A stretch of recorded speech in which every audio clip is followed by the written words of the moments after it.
A ideia de conviver com as diferenças nesses tempos atuais, principalmente com a facilidade do acesso às informações, é uma grande oportunidade. Comece a observar que nós não temos que ser iguais. A palavra autenticidade significa aquilo que coincide com ela mesma. E é muito difícil nesses tempos, com tantas informações, com, com tanta diversidade, principalmente tantas distrações, alguma coisa ser realmente autêntica. Eu vejo que seria muito difícil. Você veja, por exemplo, que a ideia do crescimento, seja da pedagogia, seja do aprendizado, seja do que for, é sempre caminhar para frente. É muito difícil que um professor seja autêntico em relação à origem daquilo que ele ensina. Até porque, se assim fosse, ele estaria estagnado. E a ideia não é essa. A ideia do aprendizado é você aprender com aquilo que você ensina, é você se descobrir dentro daquilo que você ensina e principalmente você ser capaz de se melhorar dentro daquilo que você ensina. Diversos professores com quem eu tenho contato, com quem constantemente eu me reúno, me perguntam por que eu acho que todo trabalho é bom, sendo que alguns são completamente, na visão deles, desrespeitosos, são complicados, conflituosos. Veja bem, eu tenho uma visão diferente da realidade de cada um. Eu acho que a história pessoal se constrói a partir da visão e da altura que cada um possui. Se para aquela pessoa, naquele momento, aquilo lhe satisfaz ou ajuda a construir o trabalho que ele tem em mente, para ele é bom. Não significa que seja bom para os demais. Então, dentro de uma perspectiva, principalmente unilateral, para ele é algo correto, é algo que ele acredita que está fazendo bem. A isso me refiro com conviver com as diferenças.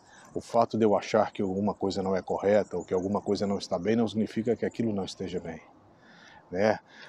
Quantos cientistas no começo de suas ideias eram classificados ou foram classificados como loucos, como fora da realidade, ou como uma pessoa alienada ao que seria um pensamento normal ou categoricamente sano, né?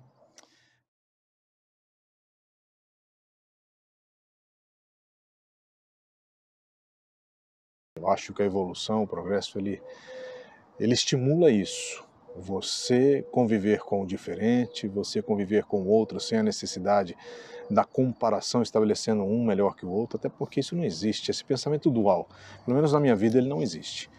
Eu não penso dessa forma de que eu quero, não quero, gosto, não gosto, bom, feio, bonito, interessante, ruim, não, eu não penso dessa forma. Eu acho que tudo é interessante a partir do momento que para aquela pessoa aquilo é importante. Importante aquilo que nós levamos para dentro, né, que nós importamos para dentro de nós. Então, o diferente ele deixa de ser diferente do momento que aquilo se torna normal. Imagine se nós apresentássemos aos arquitetos do passado as casas, os carros ou a composição do design moderno, certamente seria uma coisa dificilmente aceitada. E, no entanto, hoje em dia nós todos temos isso como bonito, da moda. Eu acho que as tendências, as mudanças através das tendências, nós precisamos ter um olho cuidadoso com isso. Cuidadoso no sentido não de julgamento, e sim da capacidade, da possibilidade da convivência. Eu não preciso pensar como o outro e ele não tem que pensar como eu penso. A ideia do conviver com a diferença é exatamente estabelecer um espaço onde as possibilidades se reúnem a partir de uma estrutura que vai compor uma realidade total, não simplesmente fragmentada.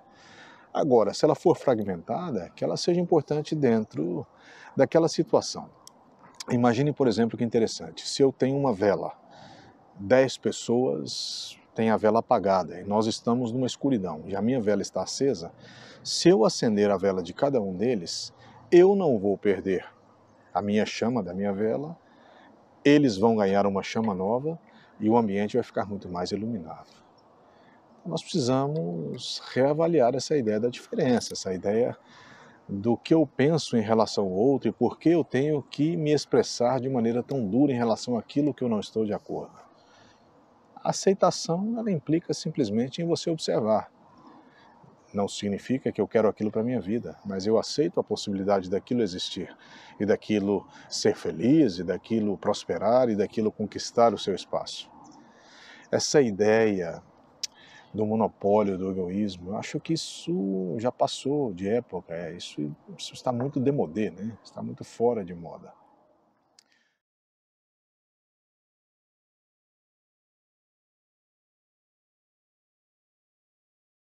Cada um é o que é. Você não tem como pedir laranja a um coqueiro. As coisas não vão se modificar de um momento para outro, e elas não vão se reproduzir simplesmente porque eu quero, né?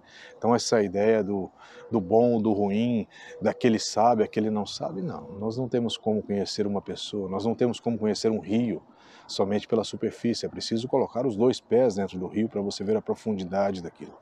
Quantas vezes nos equivocamos ao vermos uma pessoa e julgar que ela ou é pobre ou não sabe nada, e quando vamos conhecer a sua história pessoal, quando vamos conhecer o fundo da sua realidade pessoal, é uma coisa riquíssima, maravilhosa, né? Muitos milionários foram confundidos assim, muitos homens inteligentíssimos foram confundidos da mesma forma. Eu acho que a convivência com o diferente, com aquilo que é diferente de mim, só tem a acrescentar. Em nenhum momento vai diminuir, a não ser, claro, que seja algo nocivo, algo que faça dano à minha pessoa ou a alguém. Do contrário, não. Acho que o que seria do mundo se todos nós gostássemos de azul? O que oferece sentido à nossa visão é o contraste, é o que diferencia. Nós ficamos cegos tanto na escuridão como com a luz excessiva.